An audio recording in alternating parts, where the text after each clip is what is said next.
सनातन प्रेमी बंधुओं, मैं आपके साथ गीता की रोशनी में तप की अवधारणा पर विचार करना चाहता हूँ। हमारे समाज में प्रचलित अवधारणा के अनुसार एक टांग पर खड़े होना, भूखे प्यासे रहकर अपने शरीर को जलाना,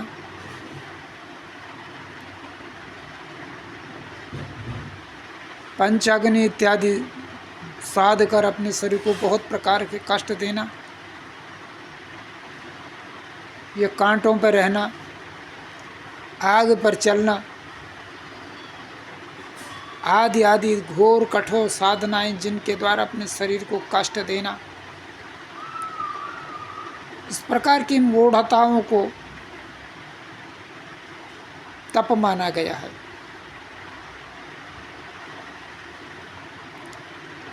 और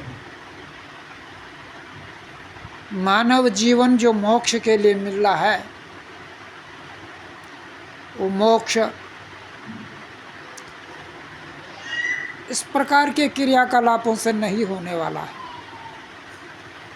तो मैं आपको बता दूं, गीता की रोशनी में हमें जो तप की अवधारणा बताई गई है, वो स्पष्ट होने पर हम जीवन मुक्त आनंद लेते हुए अंतकाल में परम तत्व मोक्ष को प्राप्त हो सकते हैं। तो गीता में 3 प्रकार के तप बताए गए हैं: शारीरिक तप, मानसिक तप और वाचिक तप। तो पहले तप की श्रेणी में है शारीरिक तप। देवदुज गुरु प्राज्ञा पूजनम शौचमार्जवम ब्रह्मचर्यम अहिंसा च शारीरम तप उच्यते।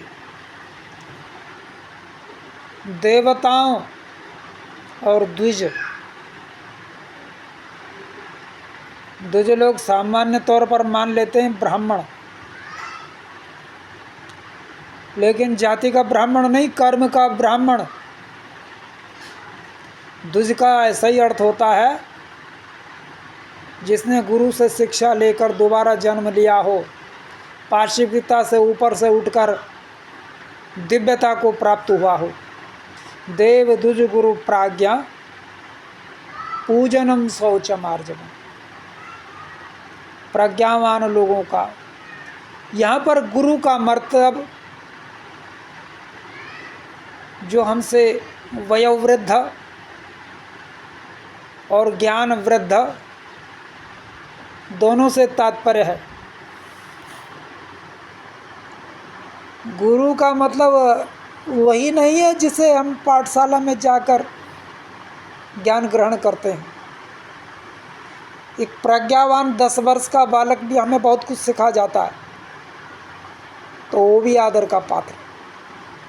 देव द्विज गुरु प्राज्ञा, प्राज्ञा माने जो प्रज्ञावान व्यक्ति हो,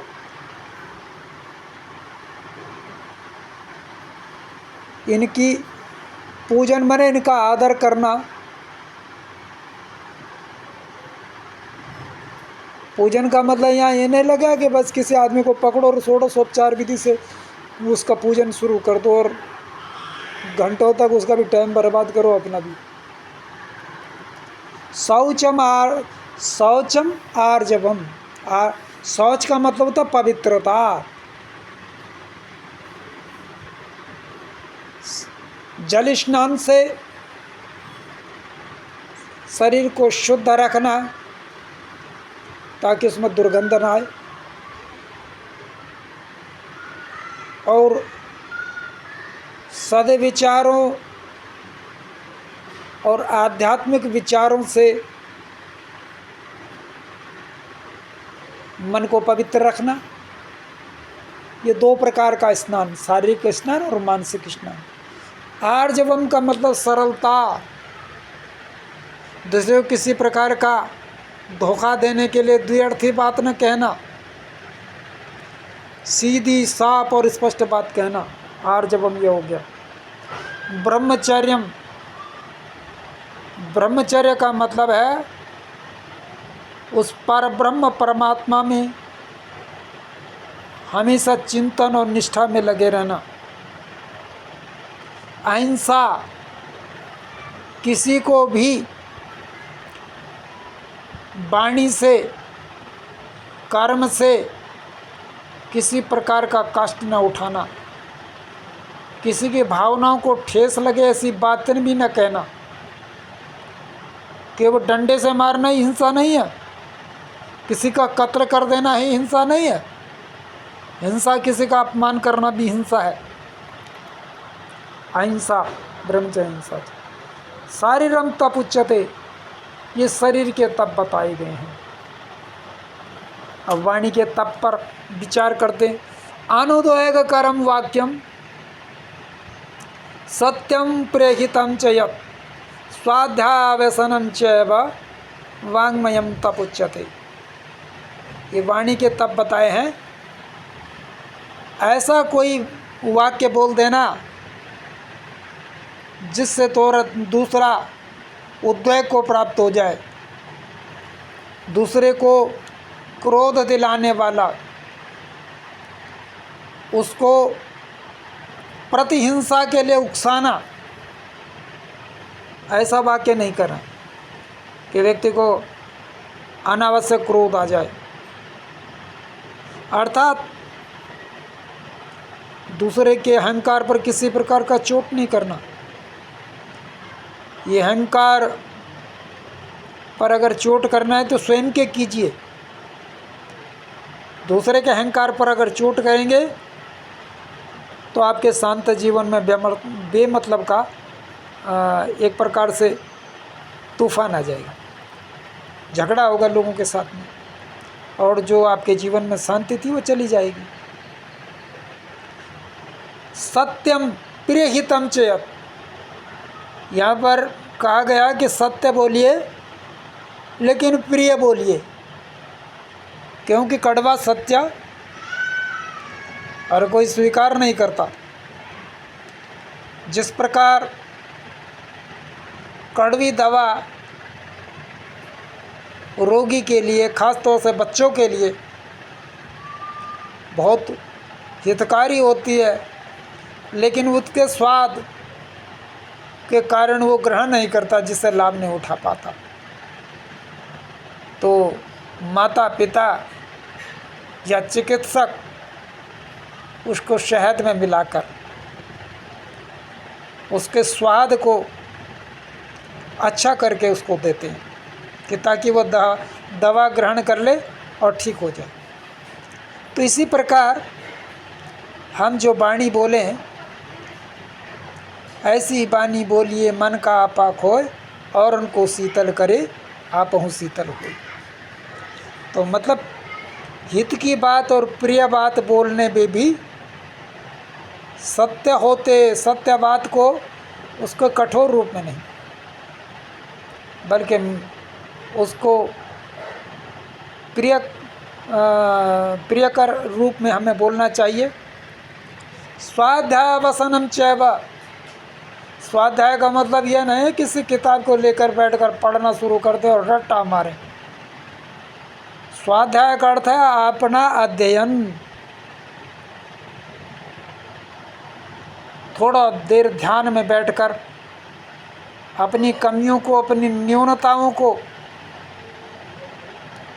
अपने दोषों का चिंतन करना, और उसके बाद अभ्यासन। स्वाध्याय के बाद अभ्यासन, अभ्यास करना कि एक एक करके मैं अपनी कमियों को कैसे दूर करूं ताकि मेरे जीवन में दिव्यता आए। वाङ्मयम तपोच्यते, ये वाणी का तप कहा गया है। अब आया है मन की तपस्या। मनः प्रसाद सौम्यत्वं मौनम आत्मविनिग्रह भाव संशुद्धे ते तत् तपोमानसम उच्यते। मनः प्रसाद,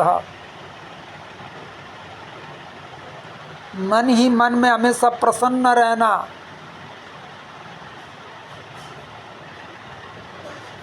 यानी चिंता नहीं करना। भगवान में विश्वास का अर्थ यही है, आप भगवान में विश्वास करते तो आपने चिंताएं भी छोड़ दी हैं।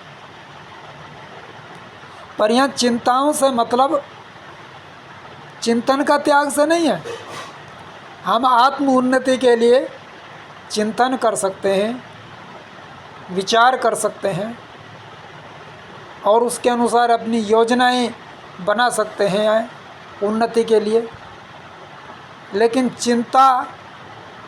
चिंता करने से कुछ हासिल होता नहीं, इसलिए चिंता नहीं, चिंतन।